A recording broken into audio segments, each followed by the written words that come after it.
Hello, everybody. This is Dan with the Wealth Instinct. I wanted to share with you my latest article, The Real Reason Most Businesses Fail. Before I get started, if you could do me a favor and subscribe to the channel and click the bell icon so you get notifications. I share articles on personal development and business. So, if you're thinking about starting a business, this might be something that's on your mind. I remember before I started a business, hearing, that 80% of businesses fail within the first year, and of the ones that survive, 80% of those fail within the next 5 years, and thinking, wow, it's just too scary, right? Like businesses fail, like that's just too scary. And then hearing about people that are successful, and I don't know, like the average business success has failed 7 times, or I remember hearing some number like that and just thinking, man, it just sounds scary, right? And so I wanted to dive into a little bit about why businesses fail and um, and what does that really mean, right? So I think what I've always heard for a long time is that businesses fail when they run out of money. And you think about a traditional business, um, they're pretty expensive, right? Like even a tiny little retail store could be $100,000 to start up, maybe 150, and that will include some operating income, right? And then your recurring expenses could be 10, 15,000 a month. Um, even if you rent like a little stall in the mall, that could be a few thousand a month in rent, right? Um, so, when you have a retail location, when you have office space, you've got pretty big recurring costs, and then labor, depending on how many people you have, it could be a big cost. So, running out of money is a big deal for most traditional businesses because they're expensive to start up and they're expensive to run. But really, things have really changed in the last few years and are changing even more quickly now um, because of online business. It's really, I don't think you can underestimate the extent to which this is changing the game.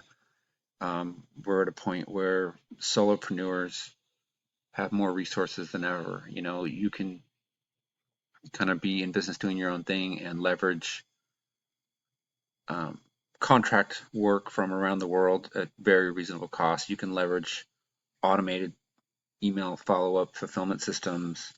There's just, the ads you can run, the traffic you can drive. There's just so many resources, and the cost of starting up an online business and the work you have to put into it is so easy compared to like a traditional business. Like, a traditional business, because there's so much money involved. If you're, even if you're funding it yourself, even if you have all the money, um, there's still a lot of permits and licenses and finding locations, and if you don't have the money, then you've got to get it, which is a lot of work to put the business plan together and present to investors or lenders. But online really is a whole new game, and so it's not really about running out of money. And I think, to some degree it never was. I mean, money isn't as big a factor, so it's become, I think, much more obvious the that the mindset of the business owner is so critical. And this is something that I kind of came to realize. I knew it when I started my first business several years ago, and I didn't know what I didn't know, like all of us. And but I accepted the idea that I was the biggest constraint on the growth of my business. It wasn't about the economy, it wasn't about competition, it wasn't about getting money, it wasn't about sales, it was about my thinking. And that's true, I think, of any business. Your mindset is what determines it. And I think it gets a little bit obvious when you like look at people like Elon Musk.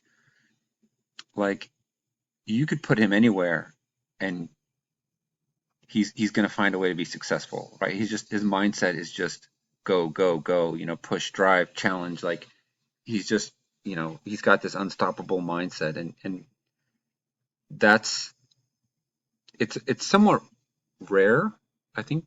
And there's other people that think that way. Um, but that's a pretty rare type of person who's that driven and that focused and that um, and so you can still be successful even if you're not at that level, but you can also get to that level by developing your skills and your mindset, and it takes work, right? Like some people, I think if you look at any really successful business person, sometimes if you step too back and just see them at their most successful, it seems unattainable. It's like anyone who's really good at what they do. Like if you're not looking at where they started, it feels like it's impossible. But once you start to understand the context of where they came from and how they got started, it becomes, you start to see how it's more achievable for you too. Um, and I think that's like the key to everything.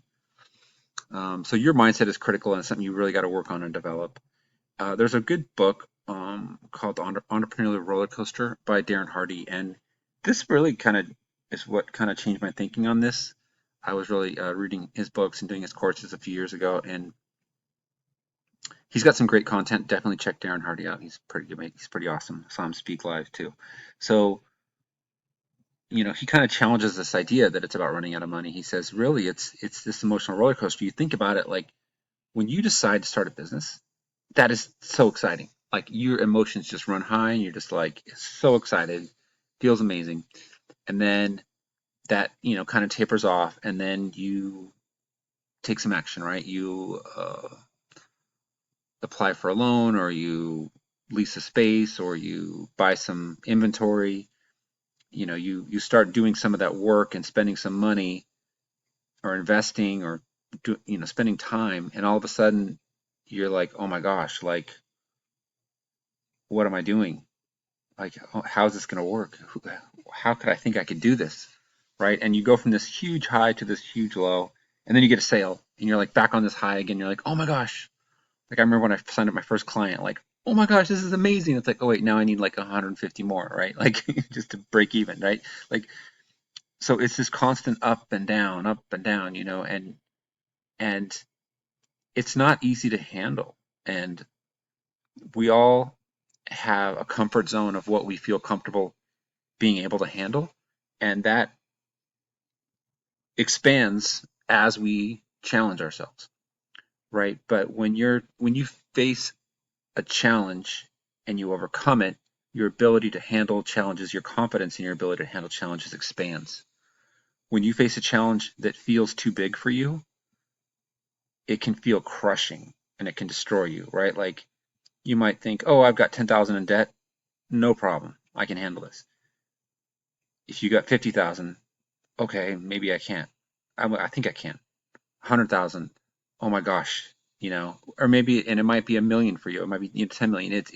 It's whatever level you're at and whatever level you're playing the game. But we all have this comfort zone of what we believe we can handle, and then what we believe is too big for us to handle. And when you get to that mindset of being overwhelmed, that's when you kind of shut down. And when you shut down, you cannot do the things you need to do to make your business successful, and then your business fails, right? It's Tony Robbins talks about the ultimate resource, and people talk about why they failed. And so we ran out of money, we had too much competition, not enough sales, bad leaders, whatever, didn't have the right people. But he talks about resourcefulness is the ultimate resource, and when you are committed, you find a way. And you see this, we hear this, and we love the stories of people that are successful because this is what happens, right? Like they come up against a brick wall and they're stuck, but they're so passionate, so driven, and they just make it happen, right? And that's the ultimate resource, resourcefulness. And what's interesting, I think, is sometimes having too much money limits your resourcefulness because you just think, oh, okay, well, we have this problem, let's just throw some money at it. That didn't work, well, let's throw some more money at it. But if you don't have money, it forces you to be creative, and it forces you to be resourceful, and it forces you to think differently. As long as you maintain that belief, you don't let yourself get overwhelmed, and you maintain that mindset that there is a way. Like as long as you keep believing that there is a way and you can find it, you'll keep trying. And as long as you keep trying and you don't give up, you're going to get it. So failure happens when people get to a point where they're like, that's it, I'm done. This is too much. I give up. And so, um, that's kind of, I think, the real reason the businesses fail is you get to that point where it's just like it's too much, I can't handle it, and you give up. And so mindset is really kind of the most important thing to really the most important thing to work on. So how can you be successful in your business? So first of all, you need, I think, a proven business model. Like there are people that come along and do something that's never been done before, and create, whole new things. But for the most part, I think to me, business is about finding something that's proven that we know will work, or we have a strong confidence it'll work, and then implementing it well, having this, belief that you can do it, and getting the knowledge that you need, taking action, and just, progressively moving forward. And as a solopreneur, you think about it in a big company, there's so many resources to help you, right? Like if you get stuck, you go to your boss, you go to your coworker. If something's serious, you might go to HR. Um, there's all these people in the company to help you. They've got, big companies have a legal team, and they've got technical teams, and they've got customer service teams, and they've got so many people. But as a solopreneur, which a lot of online businesses are, who do you go to, right? Like you need kind of a group of people that you can reach out to, and that's where mastermind groups come in handy and coaches come in handy. Um, and you can get virtual assistants to help out with getting stuff off your plate so you can focus on what you need to do. But really, I think it's really important, especially when if you are in an online business where you're kind of isolated. It's really important to have resources you can reach out to, training you can do, and um, that's part of the mindset, right? Like when I first opened my business, I didn't have as much of a growth mindset, and so I was really afraid to invest in myself and invest in courses. And once I saw the return on investment of investing in business and educational courses, like I was hooked. And that's just been kind of like, I feel like the whole point of my business is so that I can invest more in myself and try to grow more as a business owner, and as a person. And so I'm always looking for new insights and new resources and new ways to view the world and view business, and just always trying to improve. And this link here is a link to the Jeff Lerner's Entra Blueprint. And I've been involved with them for several months now, and really impressed. I think it really ties together everything that I'm kind of all about in my life right now, in terms of trying to be as successful as I can in business, trying to grow and trying to help other people grow. So I check it out, and it's, I think it's a pretty small initial investment, and the course you get is really good. It really summarizes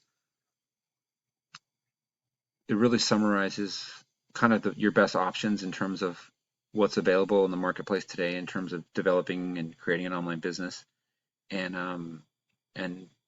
as a standalone course, it's very valuable. And if you do want to go deeper, you can. But the course itself is super valuable, so I suggest checking it out. So thank you so much for watching. Don't forget to subscribe and click the bell icon. I would love to hear from you, hear your thoughts and comments. Why do you think most businesses fail? So have a great day. Thanks for watching.